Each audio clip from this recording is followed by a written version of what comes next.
নমস্কার বন্ধুরা, তোমরা সবাই কেমন আছো? আশা করি বেশ ভালো আছো। আমিও ভালো আছি। শীতের সুন্দর একটা সকাল দিয়ে আজকের ভিডিওটা শুরু করছি।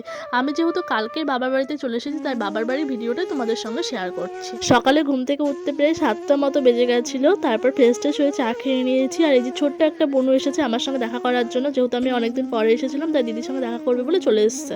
মা এদিকে দেখো জলখাবারে ভাত বানিয়েছিল, আর এখন প্রায় 10টা মতো বাজে, তাই দুই বোনে এখন জলখাবারটা খেতে বসে পড়েছি। আর আমি এসেছি বলে আমার বোনও না প্রচণ্ড খুশি। সবারই হয়তো ভাই বোনের সঙ্গে এরকম দুষ্টু মিষ্টির সম্পর্ক। যাই হোক, দুই বোনে মিলে এখন ভাতটা খেয়ে নিলাম। তারপর চলে গেছিলাম একটু মাঠে। মাও গিয়েছিল, মা আমি বোন তিনজনে একসঙ্গে গিয়েছিলাম মাঠে। এই শীতকালে না মাঠের পরিবেশটা একটা অন্যরকম, চারিদিকে পুরো সবুজে ভর্তি, আর সাথে এই সরিষার ফুল এত ভালো লাগে না দেখতে। চারিদিকে শুধু এই সরিষার ফুলগুলো, সাথে ফুলকপি, বাঁধাকপি, পালং শাক, বিভিন্ন ধরনের সবজি লাগানো আছে। ফুলকপিগুলো এখনো ছোট ছোট। আর এদিকে দেখো কলা গাছও লাগানো আছে। আর এদিকে পটলও চাষ করা হয়েছে। পটলগুলো এখনো হয়নি, পটলগুলো এখনো ছোট ছোট হয়ে আছে। তোমাদের সঙ্গে একটা পটল শেয়ার করি। দেখো পটলটা এখনো বেশি বড়ই হয়নি, পুরো ছোট হয়ে আছে। সত্যি শীতকালের এইরকম প্রাকৃতিক সৌন্দর্যগুলো দেখতে না ভীষণ ভালো লাগে। আমার মতো কার কার ভালো লাগে অবশ্যই কমেন্টে জানিও। আর এদিকে পুরো বিভিন্ন ধরনের সবজিতে ভর্তি, ফুলকপি, বাঁধাকপি, পালং শাক, এদিকে পটল, সত্যিই ভীষণ ভালো লাগছিল দেখতে। আর একটা ফুলকপি দেখো কত ছোট হয়ে আছে। এরপর আমরা গেলাম আমাদের জমিতে। মা ওইদিকে গেল, মার একটু কাজ ছিল তাই মা গেল। আর এদিকে বোনও চলে এসেছে। আমাদের জমিতে কিছু পালং শাক লাগানো আছে, তাই পালং শাকগুলো এখন কেটে নিয়ে যাবে বাড়িতে। তাই ও কাটতে লেগেছে। দেখো বাবা পালং শাক লাগিয়েছে, কত পালং শাক হয়েছে। আর এদিকে ধনেপাতাও লাগিয়েছে, ধনেপাতাগুলো এখন ছোট ছোট হয়ে আছে। আর এদিকে বোনও কাটতে শুরু করে দিয়েছে পালং শাক। পালং শাক কার কার খেতে ভালো লাগে অবশ্যই কমেন্টে জানিও। আর এদিকে বাঁধাকপিও লাগানো আছে। এই যে আমার বোনও দেখো পালং শাকগুলো এখন কেটে নিচ্ছে। আর ওই দিকটায় বাবা ছোলার শাকও লাগিয়েছিল।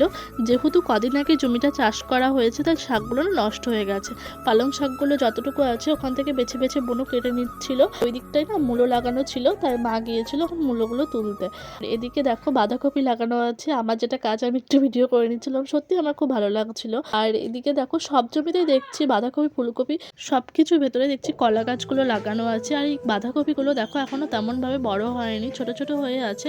আর এদিকে বোনও দেখো অনেকগুলো পালং শাক কেটে ফেলেছে। আর তারপরে আমি এই যে ধনেপাতা তুলছিলাম, এদিকে ধনেপাতাগুলো লাগিয়েছে, কিন্তু এগুলো এখনো বড় হয়নি, ছোট ছোট হয়ে আছে। আর একটা কপির পাতা ভেঙে নিয়েছি, ধনেপাতাগুলো তুলে তুলে রাখছিলাম। তারপর আমাদের সবকিছু নেওয়া হয়ে গেছে।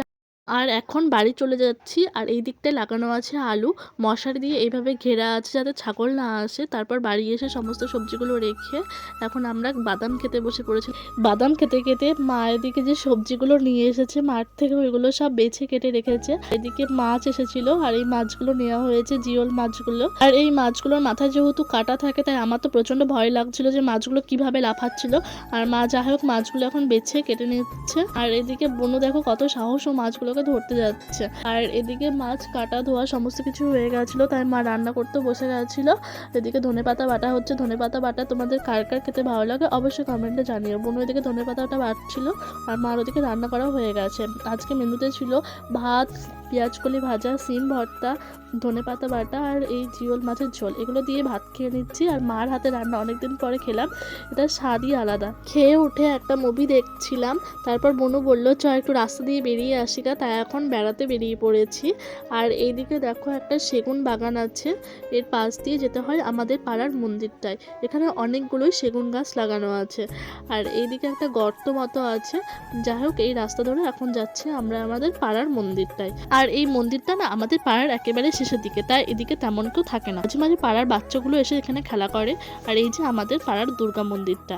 আর এদিকে কোনো ঘর বাড়িও তেমন নাই, পুরো মাঠ, চারিদিকটাই মাঠ। আর কোনো অনুষ্ঠান হলে তখন মানুষজন আসে। যেহেতু চারিদিকে মাঠ, তাই ঠান্ডাটা একটু বেশিই লাগছে। এদিকে সন্ধ্যাটাও লেগে গেছে, তাই আমরা এখন বাড়ি চলে যাচ্ছি। আমাদের বেড়ানো হয়ে গেল, তাই এখন ঘরে গিয়ে সন্ধ্যাটা দিয়ে নেব। তারপর ঘরে চলে এসেছি, আর এখন সন্ধ্যাটা দিয়ে নিচ্ছি। আমি এদিকে সন্ধ্যাটা দিয়ে নিই। আর তোমরা ভিডিওটা ভালো লাগলে অবশ্যই লাইক করো। আজকে সারাদিনের ভিডিওটা কেমন লাগলো তোমরা অবশ্যই কমেন্টে জানিও। আর যারা নতুন আছো চ্যানেলটা সাবস্ক্রাইব করে দিও। সবাই ভালো থেকো, সুস্থ থেকো। দেখা হবে নতুন বছরের নতুন একটা ভিডিও নিয়ে। আজকের জন্য সকলকে শুভরাত্রি। রাধে রাধে। সবাই ভালো থেকো, সুস্থ থেকো।